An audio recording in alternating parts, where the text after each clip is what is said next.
Hey everybody, welcome. My name is Matthew. Thank you very much for joining. Continuing on here with my exposition of the United States Treasury's balance sheet. We concluded last video by showing you the huge liability position of the Treasury compared to the asset position. Again, typically governments, especially governments that have a strong printing press, don't go bankrupt. They just have a soft default every year of just printing some more money to fund their liabilities. It is what it is. $42.8 trillion in liabilities minus $5.4 trillion in asset. That means a negative net position of something like $37.5 trillion. It's a lot of money. It's a big shortfall. Okay, remember the treasuries, the marketable securities, all the notes, bonds, bills, that's inside this red position, but it's smaller. It's only about 35 trillion now, less a year ago. This is the year-end 2023 balance sheet. We're going to just answer a couple more questions about what makes up these assets. Let's look at the green shaded area again, this 5.4 trillion. How much is in, say, harder assets like gold? The United States still holds some gold. Land. United States has embassies around the world, military bases, land out west from the initial formation of the United States that the federal government still owns. A lot of the technical accounting term, property, plant, and equipment. I'm just lumping all that together. I'm calling it land and gold here in black. This also includes some IMF assets, international assets, SDRs. It's a very small proportion for the United States compared to a smaller country who might hold more SDRs. This is sort of an IMF currency, but still nonetheless trying to call all these things harder assets that, you know, if the government really needed to do a fire sale and sell some of these things, it could pay down its liabilities. How much is that? It's only $2.58 trillion as of year-end 2023. Okay.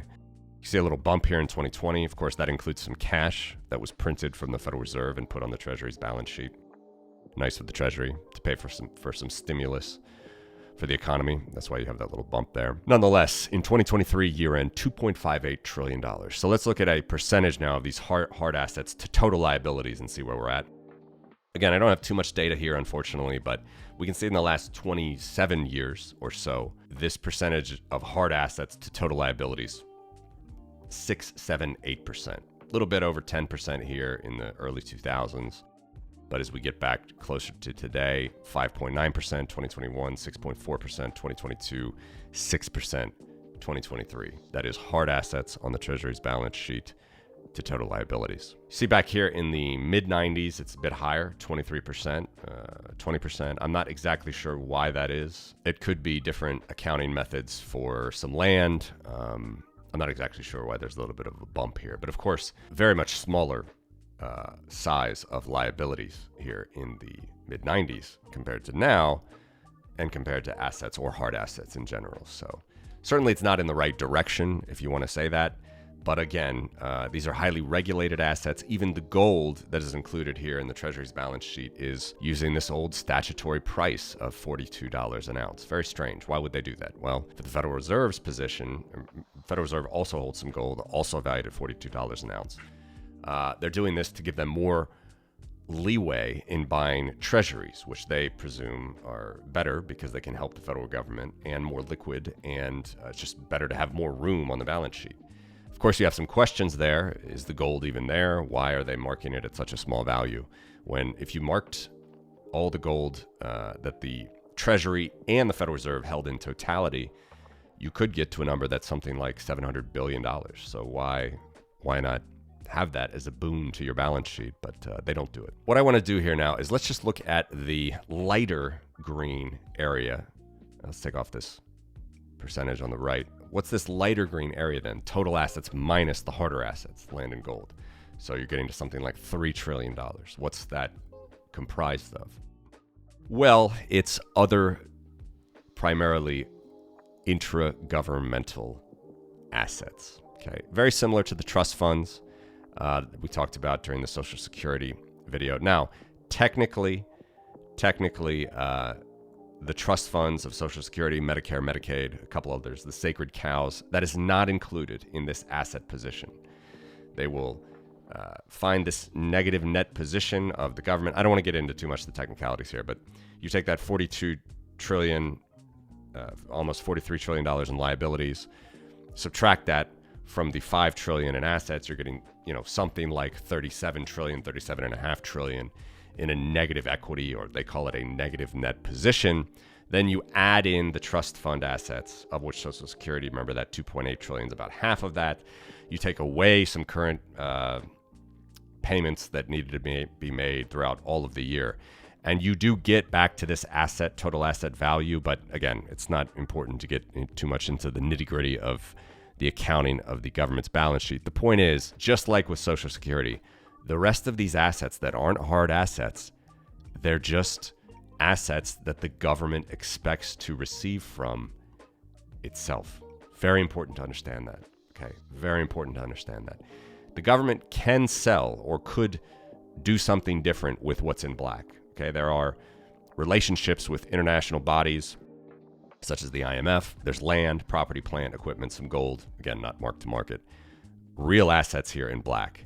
The green is just very similar to the trust fund. Loans, investments, almost always to other branches of the government. That how would those assets be met from the Treasury? How would the Treasury get that money back? They'd have to get it back from new taxes. It's the same thing as Social Security. So again, this is the uniqueness of government. Government doesn't have any investments in private companies. It doesn't have any investments in any company. All it does is it takes in taxes every year. It pays out taxes in the form of government spending every year on programs that people may or may not deem necessary. That's how it works. So government is very unique here. And you might be wondering, well, how can that just be that you can have such a negative net position, a negative net equity? Well, all of this gap, this $37 trillion shortfall, just is presumed to come from new taxes every year. Not old taxes, not taxes that are saved in some special account, which is what we talked about for many videos with Social Security. Remember, there's no there. There's no investment. It's not like the Norwegian pension fund or the Saudis, the UAE, Emirates. They have, Singapore has one. There's a couple countries, not many, that have a strong sovereign wealth fund with actual investments there. They'll get actual dividends from actual companies that produce actual things. The United States doesn't have that. Most governments in the world don't have that. The only way that this shortfall is plugged is from new taxes. New taxes. So therefore, this green total assets doesn't mean anything at all. It's just, again, an accounting fiction. What stays, what's important to count up is the liabilities. Because those are things that the government has promised that it will pay back, such as the value of a government bond, a note, a bill, other loans that it has taken from other parties. That's why it's very important to look at it this way and with this percentage, and to see that we only have about 5% of hard assets versus total liabilities. Taking a moment to remind you that this show is brought to you by Trezor, home of the original Bitcoin hardware wallet. For over 10 years now, Trezor means business in Bitcoin security and functionality. When using their wallet software Trezor Suite to connect to the Bitcoin network, you're automatically connected via Tor, protecting your identity and giving you full control of your coins in a fully open source manner, both on the software level and on the hardware level. So head on over to Trezor.io to grab your brand new Trezor Safe 5 with a secure element, as well as a ton of available accessories to back up your keys and keep your coins safe. And I don't want to get, again, too deep into this, but let's conclude this video by looking at what could happen if the United States Treasury took on Bitcoin as a strategic reserve. Well, then perhaps we could repair some of this balance sheet. Again, even ignoring the question whether $42 trillion, $43 trillion in liabilities is too much, okay? Ignoring that question, it would definitely behoove the people of the United States to hold an asset like Bitcoin, where over time, it's a scarce asset. We know the value increases, and it is collateral that could be used against any sort of pledge to its people, which is what the government does. Remember, the government doesn't have any investments. It says a little bit on its balance sheet. Remember, there's nothing there. Every time it's going to come from new taxes, that the payments that they need to make, the liabilities that they need to fund, whether it's in a sacred cow like Social Security, Medicare, Medicaid, or anything like paying back a government bond, it always comes from new taxes. And again, when there's a shortfall in those new taxes, they borrow more or they print more. That's just the name of the game with large federal governments that have a relatively strong printing press, such as the United States. That's just the name of the game. So if you want to try to repair this, it is a good idea to have a strategic Bitcoin reserve, which you mark to market. And this, however many Bitcoins you have in the coffers of the Federal Reserve or the Treasury. And by the way, I think it's a good idea to have it on the Treasury's balance sheet, because the Treasury that's the name of the game for the people. This is the people's money, the people's promises. You can really increase this black shaded area, have much more hard assets on your balance sheet, and reinstill confidence in the market.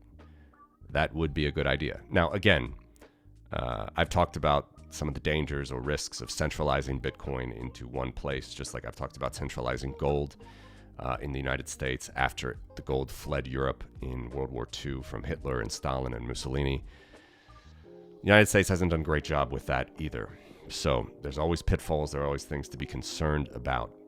But in the short to medium term, if you want to make this balance sheet look better, if you want this black shaded area to be larger as a percentage of total liabilities, which it should be, it makes sense to make it larger, then perhaps investing in a strategic reserve asset such as Bitcoin is a decent idea. I will leave it there. Let me know what you think of this in the comments. Thank you for watching.